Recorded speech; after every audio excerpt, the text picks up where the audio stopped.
Tout sur elle. Tout sur elle. Tout sur elle. Tout sur elle. Tout sur elle. Tout sur elle. Tout sur elle. Tout sur elle. Bienvenue dans Tout sur elle, un podcast sur la santé physique, mentale et sociale des femmes, pour les femmes et celles et ceux qui les entourent, bref, pour tout le monde. C'est un podcast avec Anna Roy. Salut Anna. Salut Nina. Anna Roy, t'es sage-femme depuis plus de 10 ans. T'es aussi l'autrice de plein d'ouvrages sur la santé des femmes, sur la maternité, qui sont des véritables bibles. Et aujourd'hui, j'ai un peu envie de t'emmener sur un terrain plutôt gynécologique, celui du frottis, le grattage du col de l'utérus. Parce qu'en France, en fait, dans le cadre du dépistage organisé du cancer de col de l'utérus, les femmes entre 25 et 29 ans, elles doivent réaliser un cycle d'examen qu'on appelle donc des frottis. Anna, très simplement, c'est quoi un frottis ? Alors, un frottis. En fait, on a cette idée que là, il s'agit bien, on va parler bien du frottis du col de l'utérus. On ne va pas parler, parce qu'il peut y avoir différents types de frottis, urinaires, des cellules sanguines, de plein de choses. C'est le fait de prendre, de gratter, de prélever avec soit une petite spatule, comme une spatule de cuisine mais miniature, on en a, soit une petite brosse, on va frotter un tissu, puis on va l'étaler sur une lame de microscope et on va regarder ce qu'on voit au microscope. Voilà, c'est ça un frottis. Mais là, aujourd'hui, on va parler du frottis du col de l'utérus. Je précise tout de suite, on parle des femmes de 25 à 29 ans, en sachant que ce dépistage, on va en reparler, se prolonge jusqu'à l'âge de 65 ans. Inutile de vous dire que les frottis, c'est la vie. Qui a décidé d'appeler ça un frottis, pardon ? C'est presque mignon, alors que, bon... Oh. Toi, t'aimes bien les frottis ? Oui, bien sûr. Ah, ok. Très bien. Je vais vous dire pourquoi j'aime bien ça. Ok. J'aime bien ça parce que ça permet de dépister très précocement des anomalies et de les traiter avant que ça se transforme en cancer. Donc vraiment, moi, j'adore les frottis. Il faut voir... Les frottis, c'est une joie d'avoir à notre disposition la possibilité de faire des frottis. Il y a encore plein de pays où les femmes ne peuvent pas bénéficier de ce dépistage et dont les conséquences, on le sait, sont absolument dramatiques. Donc, on a des frottis, youpi. Comment ça se passe, un frottis, du coup ? Oui, bon, alors là, c'est évidemment, ça ne va pas forcément vous plaire.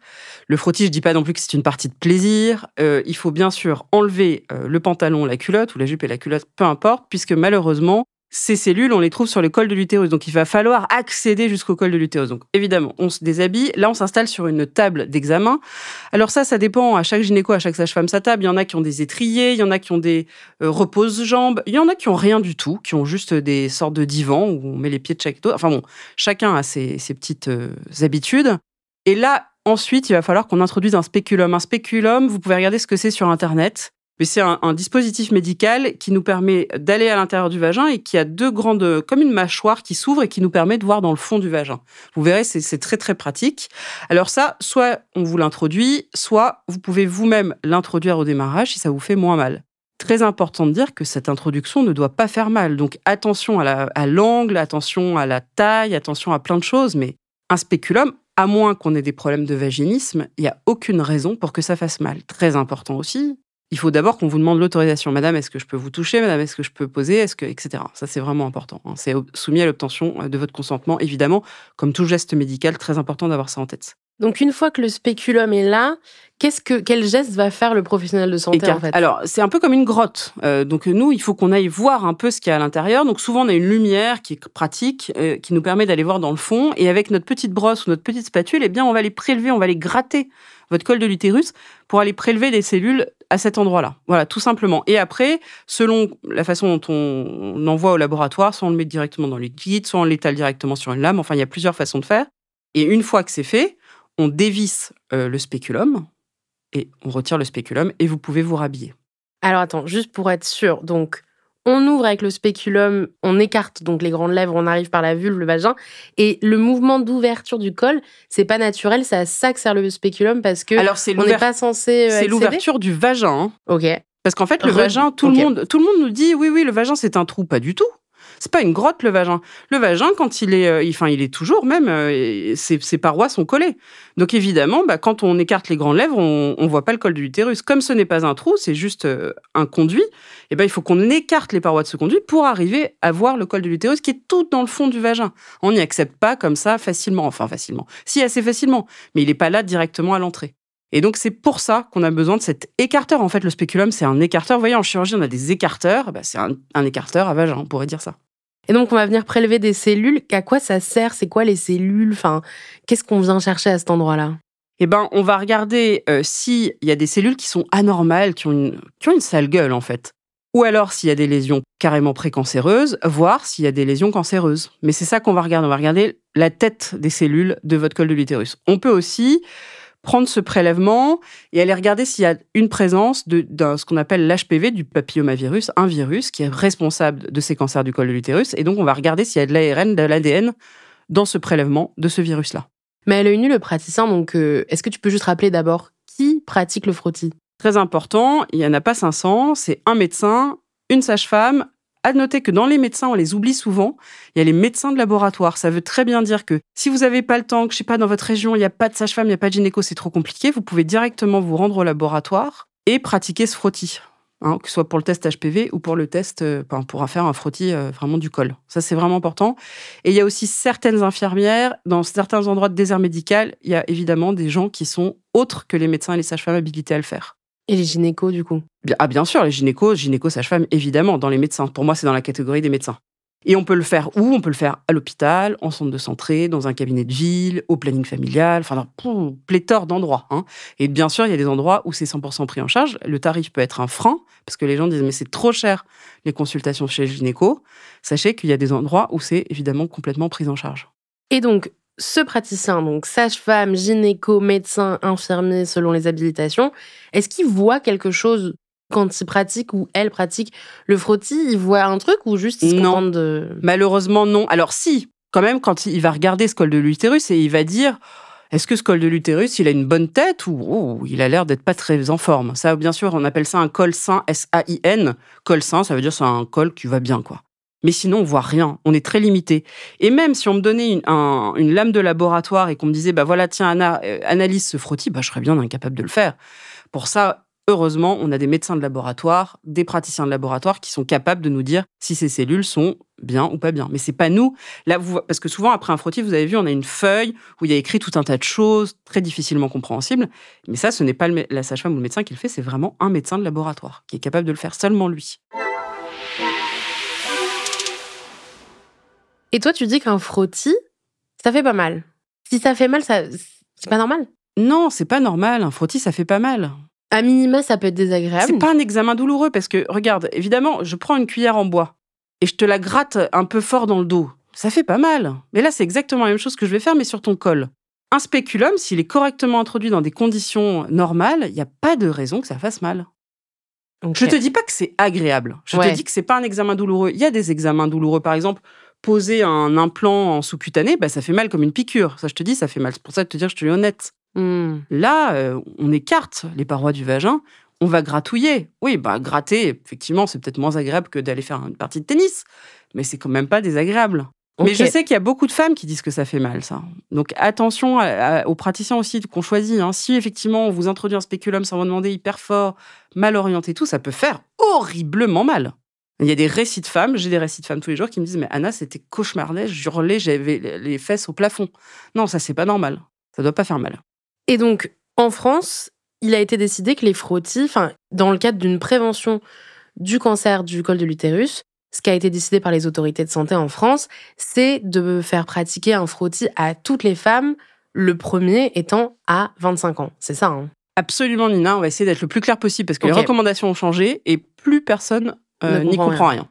Donc oui, le premier à 25 ans, on est d'accord. Ok. Le deuxième.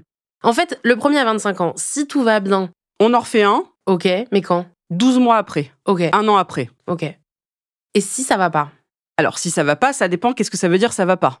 Si ça va pas, on peut être amené à voir s'il y a du papillomavirus dedans, dans ce prélèvement. Et puis surtout, on peut être amené carrément à être pris en charge par un gynécologue qui va faire du laser, qui va carrément enlever un bout de col de l'utérus. Enfin, ça dépend. Le ça va pas, ça veut pas dire grand-chose, quoi. Mais s'il y a la présence de cellules du fameux HPV papillomavirus, oui, faut pas forcément s'inquiéter ou ça dépend de ce que dit le médecin? Ça dépend de ce que dit le médecin. Okay. Parce qu'il y a ça va pas, il y a des gradations dans le ça va pas. Mais en tout cas, ce qui est sûr, c'est que le frottis ne suffira pas. Donc, on va faire ce qu'on appelle une colposcopie pour regarder exactement quels sont les problèmes. C'est quoi une colposcopie? Alors là, carrément, on va prélever. Vous savez, c'est comme une biopsie du col utérin. Enfin, vous voyez, une biopsie, c'est prendre carrément un petit morceau de tissu, quoi. Là, on va pas juste gratter la surface.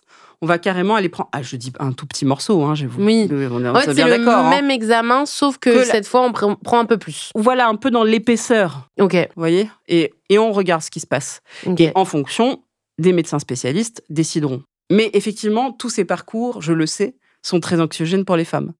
Je tiens vraiment à vous dire que ces lésions, souvent, le temps que le papillomavirus infecte, fasse une lésion précancéreuse, quand même, c'est des processus longs. Ça arrive, mais c'est très rare qu'on tombe chez une femme très jeune, bim, sur un cancer de l'utérus. Très rare. Moi, ça m'est jamais arrivé, jamais vu. Et les lésions qu'on va pouvoir constater qui sont liées à un papillomavirus, ça veut pas forcément dire que c'est grave, ça veut pas forcément dire que c'est cancéreux. Exactement. Ça veut dire, on observe, on regarde, on surveille, on traite pas, ça dépend. Est-ce que, donc le premier frottis, 25 ans, le deuxième, 12 mois après. Oui. Et ensuite, on doit en refaire. Oui, 3 ans après. Est-ce que le papillomavirus, entre-temps, ou les petites cellules, elles peuvent disparaître d'elles-mêmes ? Oui, parce qu'en fait, le papillomavirus, on aurait dû commencer par là, mais c'est une infection que 80% des adultes vont contracter. 80%, on va l'avoir, donc quasiment sûr, quoi. Mais pourquoi on la cherche alors ? Parce qu'il faut absolument la traiter. Non, mais c'est pour ça qu'on ne cherche pas le virus très tôt, parce que si on faisait des tests HPV, c'est-à-dire si on allait voir s'il y avait ce papillomavirus chez une population jeune, on en trouverait quasiment tout le temps, ce serait hyper anxiogène. Ok. C'est pour ça qu'on ne le cherche pas en première intention. Ok, parce qu'il s'élimine facilement. Bah oui, normalement, c'est pour ça que après de 30 à 65 ans, on fait d'abord en première intention le test HPV, parce qu'il y a de grandes chances qu'on ait déjà guéri de cette infection, et donc on le trouvera pas. Donc là, voilà, c'est pour ça qu'on le fait. Attends, donc on récapitule. On cherche des traces d'un virus qui n'aurait pas été éliminé par le corps, car la plupart des gens l'éliminent naturellement. À 25 ans, on prend les cellules du col de l'utérus et on voit s'il y a des lésions, quelles qu'elles soient. Okay. Souvent, elles sont causées par le HPV, effectivement. Et après, dans la suite du cycle des frottis, on cherche à vérifier si on n'a rien trouvé à 25 ans, rien trouvé à 26, ouais. On peut quand même l'attraper derrière. Absolument, mais si ça se trouve, tu l'avais à 25 et à 26. Non. Ok, on peut l'avoir, mais ne pas avoir de conséquences visibles. Exactement, puisque pour 90% d'entre nous, on va guérir spontanément. Okay. Pour 10% des gens qui ont contracté ce virus, ça va poser des difficultés. Mais pour les 9 personnes sur 10, rien du tout. Donc on peut l'avoir attrapé à 15 ans. Ouais, par exemple. Ne rien développer à 25-26. Et à 28, hop, il se pointe. Il fait des lésions. Ouais. Ok. Tout à fait, parce qu'on n'aura pas cherché le HPV de toute façon à 25 et à 26. Okay. Si les cellules sont normales, on n'aura pas cherché le HPV. Donc si ça se trouve, les lésions étaient en train de couver. C'est vachement compliqué cette histoire. Mais oui, c'est compliqué. Ok. Et donc une fois qu'on a fait ces examens tous les 1 à 25, 1 à 26, 1 à 29... Oui, mais alors attention. Qu'est-ce qu'on fait? Okay. Ça peut être 24, on lève les mains. Ça peut être 24, ça peut être 26. Hein. Vous dites pas, ah ça y est, j'ai passé 25, c'est passé mon tour. Ok. Hein, on n'est pas au mois près, non, parce que c'est hyper décourageant. Il y a plein de gens qui ont dans la tête, c'est le frottis des 25. Du coup, elles n'osent pas consulter, elles disent, je vais me faire engueuler. Non, pas du tout. Vous arrivez à 27, je préfère que vous veniez à 25, bien sûr. Mais si vous venez à 27, ça me va très bien aussi. Et si vous venez à 24, vous venez à 24. Si on vient à 27, il va se passer la même chose. 27, 28. On va faire. Et 32. 1. Et après, comme vous aurez passé les 30 ans, on passera directement au test HPV. Ok. Sur le frottis. Ok, donc avant 30 ans, on regarde les lésions. Ouais, on peut dire ça. Et après 30 ans, test HPV ? Et après 30 ans, test HPV en première intention. Là, qu'est-ce qu'on fait ? Pareil, même mécanisme, spéculum tout le tintouin, on prélève, on fait notre test HPV, on va regarder s'il y a de l'HPV. Si c'est négatif, tant mieux, allez, ciao, bye, on se revoit 5 ans plus tard. Donc là, c'est assez long, au revoir, parce qu'il n'y a pas d'HPV. Et si le test HPV est positif, là, on refait un frottis comme on faisait avant. C'est-à-dire qu'on va voir, il y a de l'HPV, ok, alors est-ce que les cellules sont normales ou elles ne sont pas normales ? Voilà. Ok. Et le dépistage court jusqu'à l'âge de 65 ans. Donc, grosso modo, c'est un dépistage qui va de 25 à 65. Donc, on va faire des frottis toute sa vie. On va faire des frottis toute sa vie. Youpi. Oui, parce que souvent, les gens se disent test HPV, ça doit être une prise de sang, ou Non, en fait, le mécanisme de prélèvement est le même. Hein. Anna, est-ce que tu peux nous résumer la procédure et nous rassurer ? Les do's and don'ts, est-ce qu'il y a vraiment des trucs à ne pas faire et nous résumer ce qu'il faut faire ? On se fait comme si une femme, là, ça y est, elle a 20 ans, elle veut savoir exactement ce qui va se passer dans ces prochaines années. À 25, elle voit une sage-femme, un médecin, un gynécologue, peu importe. Si c'est pas 25 piles, c'est ok. C'est ok. À ses 25 ans, elle fait donc un frottis. On va regarder ses cellules du col de l'utérus. De deux choses l'une. Soit c'est bien, soit c'est pas bien. Si c'est bien, tant mieux. On recommence 12 mois plus tard. 12 mois plus tard, on refait la même opération. Parfait. Oh, génial. On se revoit dans 3 ans. Et après 30 ans, elle aura un test HPV tous les 5 ans. Pareil, avec les mêmes conditions de réalisation d'examen. Jusqu'à 65 ans. Voilà. Et bien sûr, dès qu'il y a des anomalies, pas forcément grave du tout, on ne panique pas, mais vous serez pris en charge par un gynécologue qui fera ce qu'il a à faire, colposcopie, et puis après, un éventuel traitement qui sera mis en place. Et là, ce qui est bien clair, c'est que les sages-femmes peuvent faire le dépistage, les sages-femmes ne peuvent pas faire le traitement de ces lésions. Là, c'est vraiment un gynécologue. Et les sages-femmes peuvent faire la colposcopie ? Non, les sages-femmes ne font pas la colposcopie, pas même d'ailleurs que les médecins généralistes. Les médecins généralistes ne pourront pas traiter les lésions du col de l'utérus et ne pourront pas faire la colposcopie. Donc, dès qu'il y a un souci, on va chez le gynéco, quoi. Dès qu'il y a une anormalité, gynéco. Dès qu'il y a une anormalité, c'est le gynécologue qui intervient parce que c'est le médecin spécialiste de la gynécologie. Ni le médecin généraliste, ni la sage-femme. Est-ce qu'on peut parler un peu du papillomavirus HPV ? Ça s'attrape comment, cette histoire ? Ah, ça, c'est très important parce que alors là, il y a vraiment de fausses idées qui circulent sur le sujet. Tantôt, on dit oui, ça s'attrape à la piscine. Tantôt, on dit les femmes homosexuelles peuvent pas l'attraper. Tout ça est rigoureusement faux. Ça ne peut pas s'attraper à la piscine. C'est forcément des contacts étroits. Des contacts étroits, c'est quoi ? C'est une sexualité qui soit pénétrative ou non pénétrative. Mais donc, j'insiste, non pénétrative. Ça veut dire, parce qu'il y a aussi cette idée qui circule, que c'est que les rapports sexuels avec pénétration qui peuvent transmettre ce HPV. Pas du tout. Donc, relation homosexuelle, hétérosexuelle, peu importe. Pénétratif, pas pénétratif, peu importe. Et puisqu'on parle de relations aussi hétérosexuelles, ça veut dire que ce sont les hommes et les femmes qui ont le papillomavirus. Ah oui, absolument. Ça, c'est pas un problème de... Sexualité. Enfin, c'est pas un problème de genre. Ah non, non, pas du tout. C'est pas un virus qui n'aime que les filles. J'aimerais bien qu'on revienne sur le vaccin, puisque à l'adolescence, il est recommandé d'être vacciné contre le papillomavirus.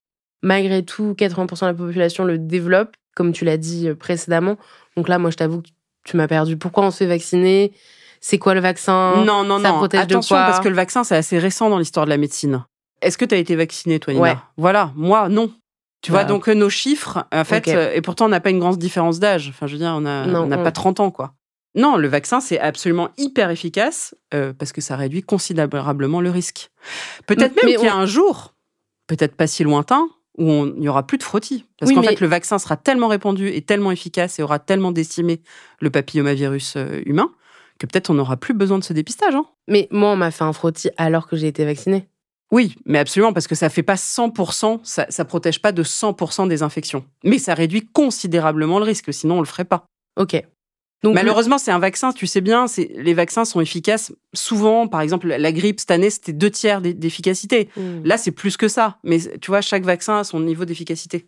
Et là, la prévention liée au vaccin, je me souviens, les souvenirs sont flous, mais c'était assez compliqué, il fallait se faire vacciner plusieurs fois. Est-ce que tu peux nous éclairer un peu là-dessus ou pas ? Oui, non, c'est très facile.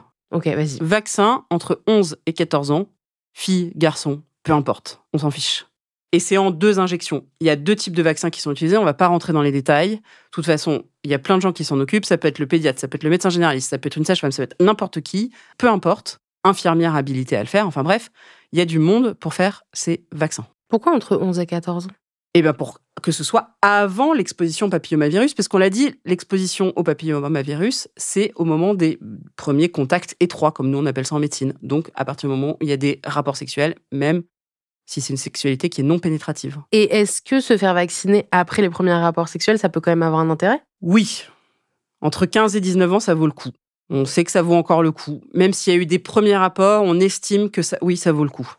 Okay. Et après, on l'a dit, pour les hommes homosexuels ayant des relations avec des hommes, jusqu'à 26 ans.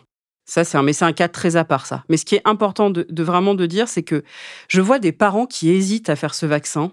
Oh, faut pas hésiter, c'est super, on a un vaccin contre le cancer. Enfin, vous vous rendez compte, c'est comme un vaccin contre le cancer. C'est exactement comme le vaccin contre l'hépatite B, qui est un vaccin contre le cancer du foie. Et bien là, c'est la même chose. Enfin, pas que, c'est contre le virus, mais ses conséquences, c'est le cancer du foie. Et bien là, c'est pareil, on a un vaccin contre le papillomavirus qui donne des cancers du col de l'utérus. C'est génial, il n'y a pas à hésiter.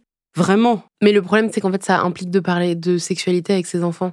Mais non, on parle pas de sexualité. Mais si vous voulez pas en parler, ben on n'en parle pas. Si vous vous sentez pas de parler sexualité, vous en parlez pas tout de suite. Est-ce qu'on parle du cancer du foie quand on vaccine quelqu'un contre l'hépatite B? Pas du tout. On n'est pas là à lui dire, tu sais, c'est parce que si tu attrapes l'hépatite B, tu vas avoir un... Non, pas la peine de rentrer dans les détails. Si vous ne sentez pas d'en parler, c'est mieux d'en parler. Mais si vous n'en sentez pas la force ou le courage, ou que votre enfant n'a pas de questions à ce sujet, eh bien, c'est pas grave, c'est un vaccin comme un autre. Donc, on rappelle, Anna, que pas de honte si vous avez raté les 25 ans, que vous avez 26, 27, 28, allez quand même faire votre frottis. Mais même plus tard, il y a des femmes qui n'ont jamais fait leur frottis, jamais leur truc, parce qu'elles ont peur, parce qu'elles se disent « je suis tellement nulle, etc. J'ai 41 ans, j'ai jamais fait. » Il n'est jamais trop tard pour bien faire. Vous venez à n'importe quel âge, je vous assure, on s'en fiche, on ne portera pas de jugement. C'est dommage, c'est une perte de chance, mais en soi, c'est pas grave. Mieux vaut tard que jamais. Donc, on va faire son frottis. Mais en fait, la vérité, c'est qu'il y a beaucoup de femmes qui le font pas, ce dépistage. Elles disent « je suis jamais allée chez gynéco, c'est la honte, je fais pas de suivi, on va me... » Mais ça fait peur, hein. Moi, toutes mes copines que j'ai dû convaincre avaient peur du frottis. Non, n'ayez pas peur de nous, n'ayez pas peur des frottis. Vraiment, venez. Une histoire qui m'a traumatisée, pour laquelle je resterai à vie. Je veux dire, le frottis, c'est la vie, le nouveau dicton. Je me rappelle d'une césarienne qui a été faite chez une patiente, elle avait 33-34 ans. On a ouvert... Il y avait des lésions cancéreuses du col de l'utérus. Elle est morte 6 mois après sa césarienne. Cette femme n'avait jamais eu de dépistage, jamais de suivi gynécologique. Je ne me suis jamais remise de cette histoire et de la perte de cette patiente. Ça m'a absolument traumatisée. Évitez-vous ça, évitez ça à vos familles, à vos amis, etc. C'est trop horrible comme situation. Donc, venez faire vos frottis. Et puis même, il y a des patientes qui tissent des liens vraiment sympas avec leur sage-femme ou avec leur médecin. On peut même être content d'aller faire son frottis. Moi, je suis contente d'aller faire mon frottis, vraiment. Ça me fait plaisir. Et au pire, si vous avez vraiment peur, demandez à une copine de venir avec vous, de vous attendre dans la salle d'attente, faites-vous une session frottis. Oui, et puis vous savez ce que vous avez qu'à faire. Si vous avez peur de ne pas avoir confiance, vous prenez rendez-vous pour autre chose, pour un suivi gynécologique. Et si vous ne sentez pas la personne, vous dites « non, là, aujourd'hui, je ne peux pas, vous mentez, je ne peux pas le faire aujourd'hui. » Et puis, vous allez prendre rendez-vous avec quelqu'un d'autre. Ça, moi, je comprends qu'il faille avoir confiance en la personne. Vous trouverez forcément quelqu'un. En tout cas, merci Anna pour toutes ces infos sur le frottis. On retiendra que le frottis, c'est la vie, littéralement. Et je vous dis à la semaine prochaine.